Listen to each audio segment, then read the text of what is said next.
Ngayon, gagawa tayo ng recap ng pelikulang tinatawag na Deepwater. Nagbukas ang pelikula kasama si Vic na nagbibisiklete sa bayan patungo sa kakahuyan at umuwi.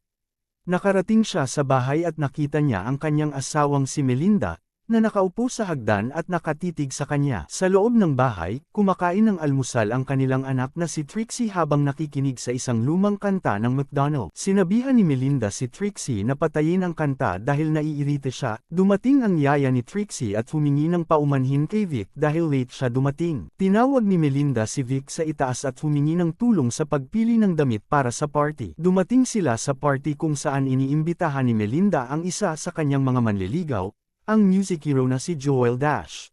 Si Vic ay gumagala sa paligid ng party at nakatayo sa harap ng isang bintana. Tumingin siya sa labas ng bintana at nakita niyang hihalikan ni Melinda si Joel. Napansin ni Melinda na pinapanood sila ni Vic at medyo hindi siya komportable. Lumapit kay Vic ang isa sa mga kaibigan ni Vic at Melinda na si Mary. Nakita nilang dalawa si Melinda na sumasayaw kasama si Joel. Pumasok si Melinda sa bahay at sinabihan si Vic na sumayaw ng kaunti. Nang maglaon, umupo si Mary kay Vic at sinabi sa kanya na medyo nag-aalala siya tungkol sa kanya at sa relasyon nila ni Melinda. Sinabi niya sa kanya na nandito lang si Joel sa party dahil partikular na hiniling ni Melinda sa kanilang mga kaibigan na imbitahan siya. Tinanong ni Mary si Vic kung pareho silang nagtatalik o hindi.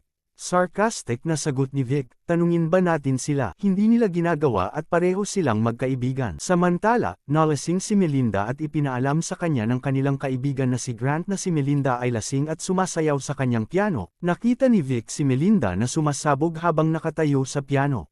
Sinabi ni Melinda sa lahat na bababa siya sa piano dahil hindi siya marunong mag-toast, ngunit marunong siyang tumugtog ng piano, at magpapatugtog siya ng isang kanta para sa kanila. Pagkatapos ng kanta ni Melinda, lumapit si Joel kay Vic. Sinabi sa kanya ni Joel na mayroon siyang dalawang bagay na sasabihin sa kanya. Una, pinasalamatan niya ito sa kanyang mabuting pakikitungo at sinabi sa kanya na gusto niyang bayaran ito. Sinabi niya sa kanya na siya ay isang estranghero sa kanilang lugar, at sina Vic at Melinda, parehong naging cool sa kanya. Pinaalalahanan siya ni Vic na dalawang bagay ang gusto niyang sabihin.